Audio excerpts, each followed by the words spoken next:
नमस्कार दोस्तों, राधे राधे। पौष माह के कृष्ण पक्ष के एकादशी को सफला एकादशी कहा जाता है। इस दिन भगवान नारायण की विधि पूर्वक पूजा करनी चाहिए। यह एकादशी कल्याण करने वाली होती है।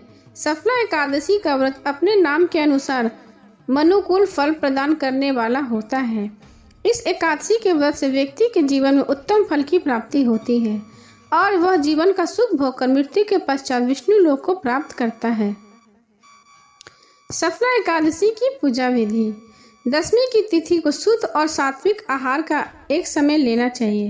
इस दिन आचरण भी सात्विक होना चाहिए। व्रत करने वाले को भोग विलास एवं काम की भावना को त्याग कर नारायण की छवि मन में बसाने का प्रयत्न करना चाहिए। सफला एकादशी के दिन सूर्योदय से पूर्व स्नान करके सूर्य देव को जल दें। इसके बाद व्रत पूजन का संकल्प लें। घर में गंगा जल का छिड़काव करें और भगवान की पूजा अर्चना करें। भगवान को धूप दीप फल और पंचामृत आदि अर्पित करें।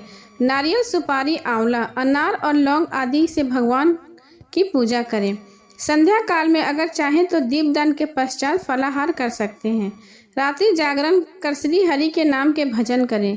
द्वादशी के दिन भगवान की पूजा के पश्चात कर्मकांडी ब्राह्मण को भोजन करवा कर जनेऊ और दक्षिणा देकर विदा करने के पश्चात ही भोजन करें।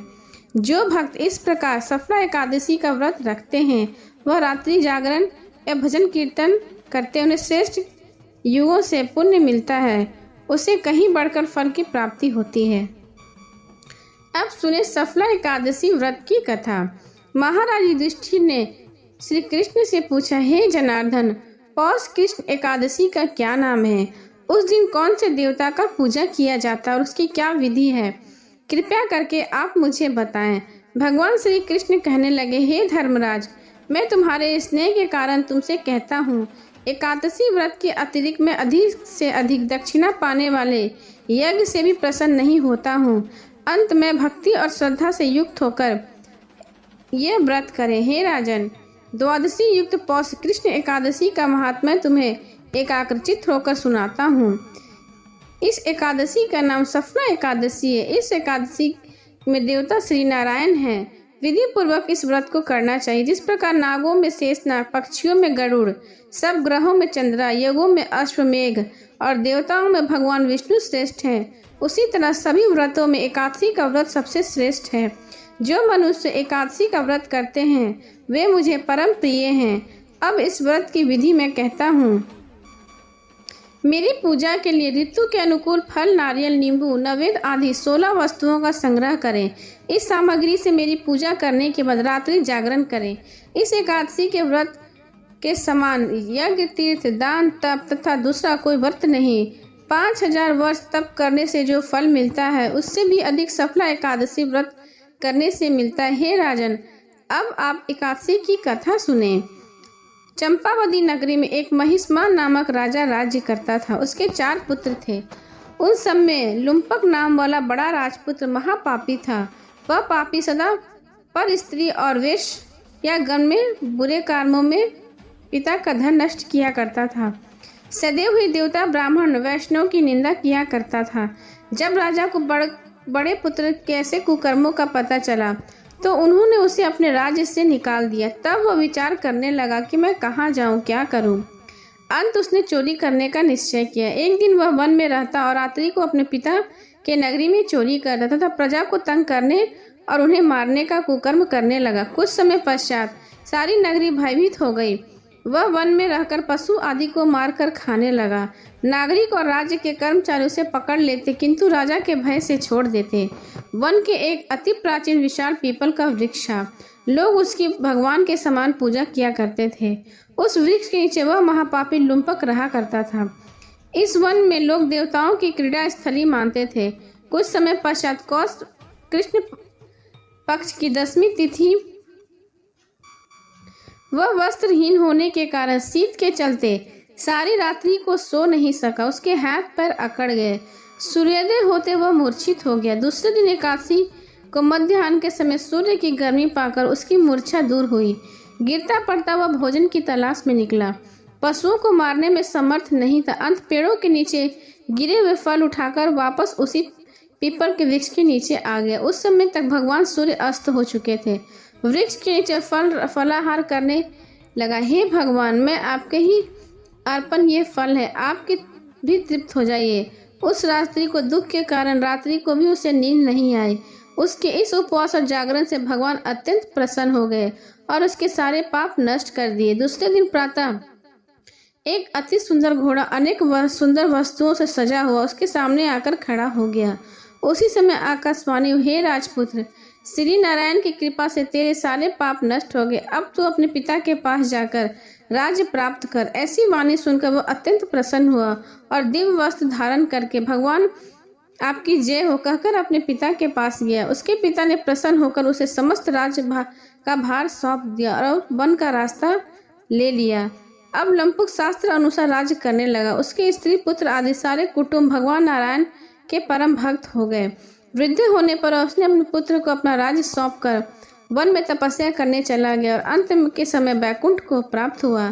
अंत जो मनुष्य परम पवित्र सफला एकादशी का व्रत करते हैं उसे अंत में मुक्ति मिलती है। जो नहीं करते वह पूंछ और सींगों से रहित पशुओं के समान इस सफला एकादशी के महात्म्य को पढ़ने अथवा श्रवण करने से मनुष्य को अश्वमेध यज्ञ का फल मिलता है और उनके सारे पाप नष्ट हो जाते हैं।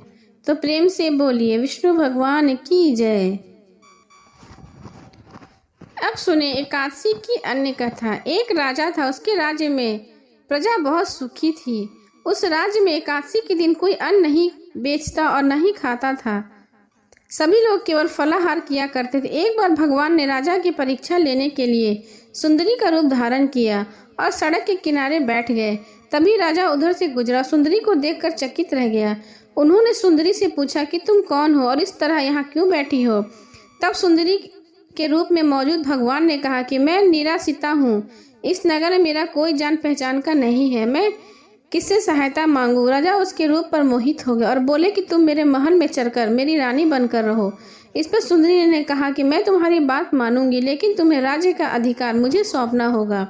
इस राज्य पर मेरा पूर्ण अधिकार होगा और जो मैं बनाऊंगी तुम्हें खाना ही होगा।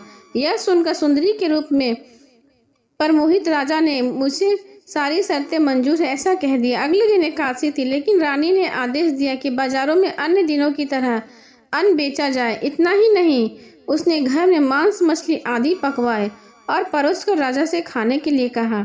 यह देखकर राजा बोला, रानी आज एकादशी है, इसलिए मैं तो केवल फलाहार ही करूंगा। तब रानी ने राजा को अपनी शर्त की याद दिलाई और बोली, या तो खाना खाओ, नहीं तो मैं तुम्हारे बड़े राजकुमार का सिर काट दूंगी। राजा ने अपनी स्थिति बड़ी रानी को कही तो बड़ी रानी बोली, महाराज आप धर्म न छोड़े और बड़े राजकुमार का सिर दे दे। पुत्र तो फिर मिल जाएगा पर धर्म नहीं मिलेगा। इस दौरान बड़ा राजकुमार खेल कर आया और अपनी माँ की आंखों में आंसू देखकर उनसे रोने का कारण पूछा। माँ ने उसे सारी बात बता दी। तो इस पर राजकुमार ने कहा कि मैं सिर देने के लिए तैयार हूँ, मेरे पिताजी के धर्म की रक्षा जरूर होगी। रानी ने दुखी मन से सुंदरी के पास गए और राजकुमार का सिर देने को तैयार हो गए। तभी सुंदरी के रूप में भगवान विष्णु ने प्रकट होकर उनसे कहा, हे राजन, तुम्हारी ये परीक्षा थी और तुम इस कठिन परीक्षा में पास हो गए। भगवान ने प्रसन्न मन से राजा से वर मांगने को कहा तो राजा ने कहा, आपका दिया सब कुछ है, बस हमारा उद्धार करें। उसी समय वहां एक विमान उतरा और राजा अपने राज्य पुत्र को सौंपकर उस विमान में बैठकर परम धाम को चले गए। इसी तरह से राजा ने एकादशी व्रत का पालन किया, जिसकी वजह से उसे बैकुंठ धाम प्राप्त हुआ।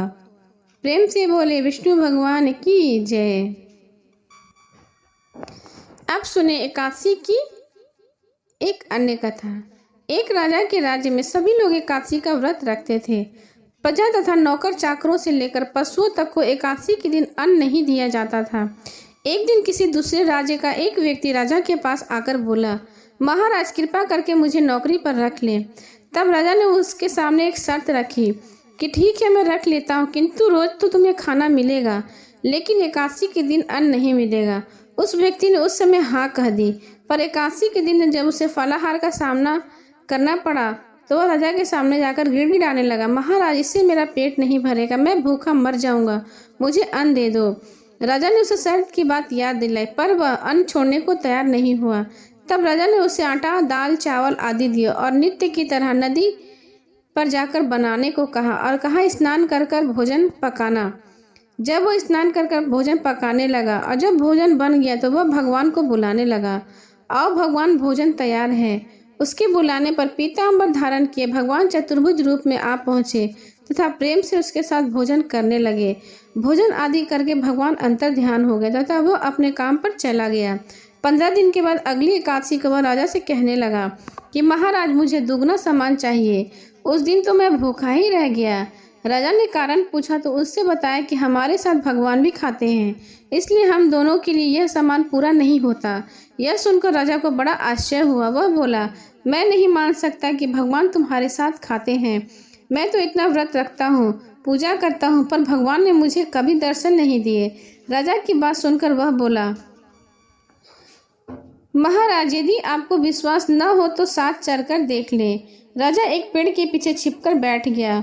उस व्यक्ति ने भोजन बनाया तथा भगवान को शाम तक पुकारता रहा, परंतु भगवान न आए। अंत में उसने कहा, हे भगवान, यदि आप नहीं आए तो मैं नदी में कूदकर प्राण त्याग दूंगा। लेकिन भगवान नहीं है। तब तो वह प्राण त्यागने के उद्देश्य से नदी की तरफ बढ़ा। प्राण त्यागने का उसका दृढ़ इरादा जान शीघ्र ही भगवान ने प्रकट होकर उसे रोक लिया और साथ में बैठकर भोजन करने लगे। खा पी कर वे उसे अपने विमान पर बिठाकर अपने धाम को ले गए।